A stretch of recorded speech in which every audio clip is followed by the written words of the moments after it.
So friends, today we are going to solve question paper of class 12th and ये 2024 का।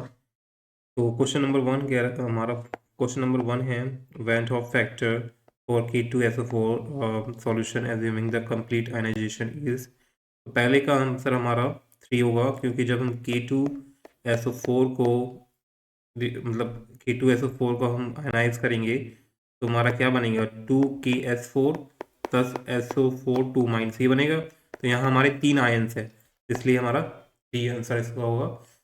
Second question की तरफ चलते हैं फटाफट। सेकंड क्वेश्चन में हमारा dilution affects both conductivity as well as the molar conductivity, effect of dilution on both as well. तो क्या होगा? इस बच्चे ने डी ऑप्शन लगाया और डी ही करेक्ट ऑप्शन होगा क्योंकि जब डाइल्यूशन करते हैं तो इक्विवेलेंट कंडक्टिविटी और मोलर कंडक्टिविटी इंक्रीज होती है और जो कंडक्टिविटी होती है वो डिक्रीज होती है जब number of because the number of ions per unit volume decrease होगा, जिसकी वजह से कंडक्टिविटी डिक्रीज हो जाएगी लेकिन इक्विवेलेंट कंडक्टिविटी इंक्रीज होगी। तो यहाँ दो अलग अलग टर्म्स है इक्विवेलेंट एंड कंडक्टिविटी। तो यहाँ हमारा डी ऑप्शन करेक्ट होगा। तो now move to the next question. And guys next question इसमें ये है कि थर्ड क्वेश्चन हमारा which of the following species can be act as strongest base. तो यहाँ हमारा जो इस बच्चे ने क्वेश्चन सॉल्व किया है गलत किया है, इसका राइट आंसर होगा RO माइनस। अभी क्यों होगा? क्योंकि जो वीकेस्ट एसिड होता है has the strongest conjugate base, यानी कि वीकेस्ट एसिड में स्ट्रॉन्गेस्ट बेस होगा। ठीक है, और क्योंकि यानी कि जिसका जितना ज़्यादा वीक एसिड होगा उसका उतना ही स्ट्रॉन्गेस्ट बेस होगा।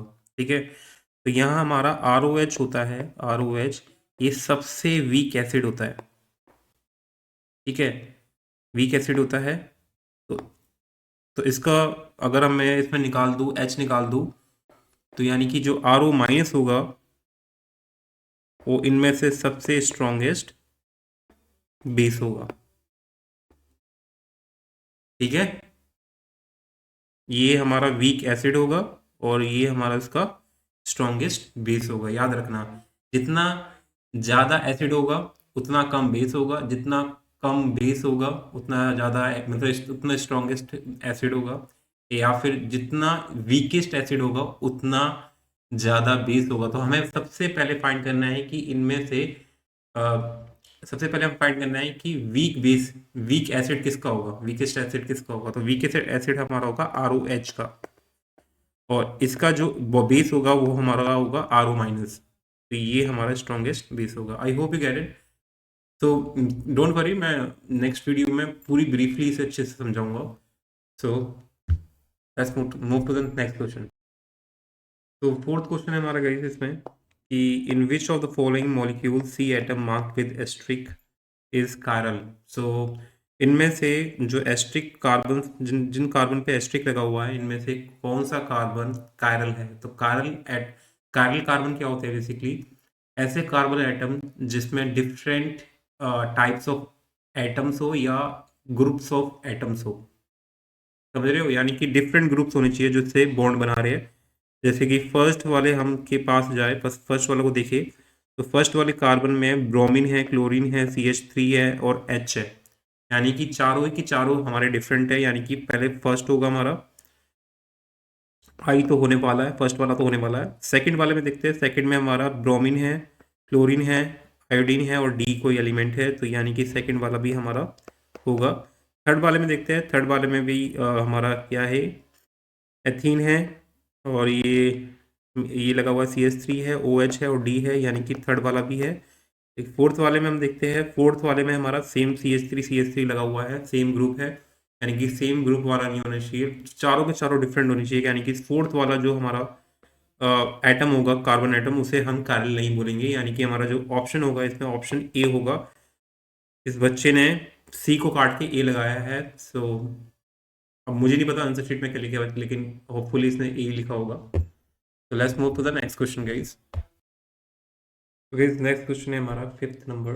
जिसमें हमें the rate of reaction increases 16 times when the concentration of the reactant increases 4 times, तो ऑर्डर ऑफ रिएक्शन फाइंड करनी है।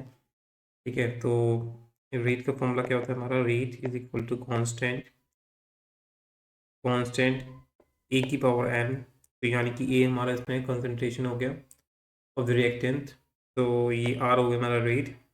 तो अब क्या कह रहा है कि रेट कितना बढ़ गया है, 16 टाइम्स बढ़ गया है, एंड कंसंट्रेशन 4 टाइम्स हो गया है। तो अब उसमें एन की वैल्यू निकालनी है, ऑर्डर निकालना है, तो क्या होगा, 16 आर अपॉन में आर इक्वल टू के 4 ए की पावर एन अपॉन में के ए एन, के से के कट जाएगा, आर से आर कट जाएगा, और ए की पावर एन से ए की पावर एन कट जाएगा, तो बचेगा क्या, 16 इक्वल टू 4 की पावर एन, 2 की पावर 4, 2 की पावर 2n, तो कंपेयर करेंगे तो 4 इज इक्वल टू आ जाएगा हमारा, सॉरी 4 इज इक्वल टू आ जाएगा हमारा 2n। ठीक है, 4 इक्वल टू 2n, तो n की वैल्यू आ जाएगी हमारी 2, तो इसका राइट आंसर क्या होगा, 2, यानी कि बच्चे ने जो भी लगाया है, ये स्टूडेंट ने तो एकदम करेक्ट लगाया है। Let's move to the next question. तो नेक्स्ट क्वेश्चन है गाइस हमारा इसमें 6th क्वेश्चन, जिसमें पूछा गया है which of the following cell is used in hearing aids. So यानी कि अगर कान में दिक्कत है तो उसको ठीक करने के लिए कौन सा सेल यूज़ किया जाता है, तो इसका आंसर इस बार स्टूडेंट ने गलत लगाया है, सी नहीं होगा, इसका ए होगा, मरकरी सेल। तो मरकरी सेल को हम यूज़ करते हैं लो करंट डिवाइसेस में, जिसमें कम करंट की यूज़ होता है, तो उनमें हम मरकरी सेल्स को यूज़ करते हैं, लाइक हेयरिंग एड, वॉचेस। ठीक है, क्योंकि इसमें हमारा जिंक मरकरी अमलगम होता है, जो एज एनोड यूज होता है, और paste of HgO and carbon as a cathode. Fine, so hope you get it. Let's move to the next question. तो 7th क्वेश्चन में आइसोटोनिक सॉल्यूशन में क्या सेम होता है। ठीक है, आइसोटोनिक यानी कि कुछ ना कुछ तो सेम होगा, आइसो मीन्स सेम वालों के लिए यूज़ किया जाता है आइसोटर्म। तो इसमें आइसोटोनिक सॉल्यूशन में हमारा एक तो ऑस्मोटिक प्रेशर सेम रहता है, ठीक है, एंड दूसरा जो सेम रहता है हमारा वो होता है कंसंट्रेशन। तो यहाँ बच्चे ने जो भी लगाया osmotic pressure is the right answer. Let's move to the next question. Next question है हमारा इसमें कि transitional metals are known to make interstitial compound, and formation of interstitial compound makes the transitional metal more hard, more soft, more ductile, more metallic।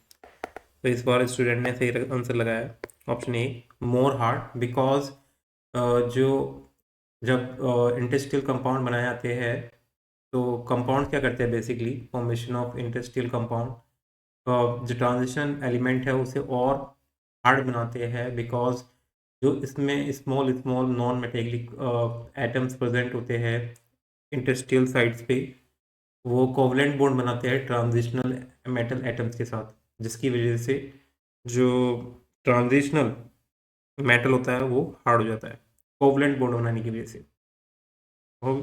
Fine, next question हमारा है, let's go to the next question. Next question है guys 9th हमारा इसमें। तो 9th question कह रहा है, 9th question है हमारा इसमें कि auto oxidation of chloroform in air and light produces poisonous gas is known as phosphine, mustard gas, tear gas या फोस्जिन गैस। तो इसमें से राइट आंसर हमारा सी ही होगा, इसने राइट लगाया है बच्चे ने, क्योंकि जब भी क्लोरोफॉर्म रिएक्ट करती है एयर के साथ और सनलाइट के साथ, तो फोस्जिन गैस बनती है और हाइड्रोक्लोरिक एसिड बनता है। जो फोस्जिन गैस होती है उसका फॉर्मूला होता है हमारा COCl2, और ये एक पॉइजनस गैस होती है। ठीक है, तो या let's move to the next question.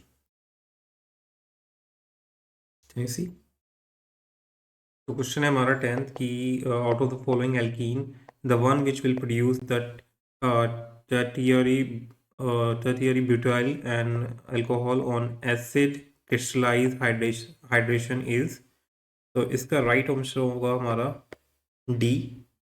जब हम इसको CH3 और CH3 double bond with CH2 को रिएक्शन करते हैं किसके साथ, H2SO4 and H2O, in presence of H2O hydration कर रहे हैं, ठीक है, एसिड क्रिस्टलाइज्ड हाइड्रेशन, यानी कि एसिड को हम यूज़ करेंगे एज अ कैटलिस्ट, एंड उसके बाद वाटर के साथ वाटर हाइड्रेशन यानी कि एडिशन ऑफ वाटर, तो हमारा क्या बनेगा, हमारा बनेगा, क्या बनेगा हमारा ये बनेगा हमारा अल्कोहल,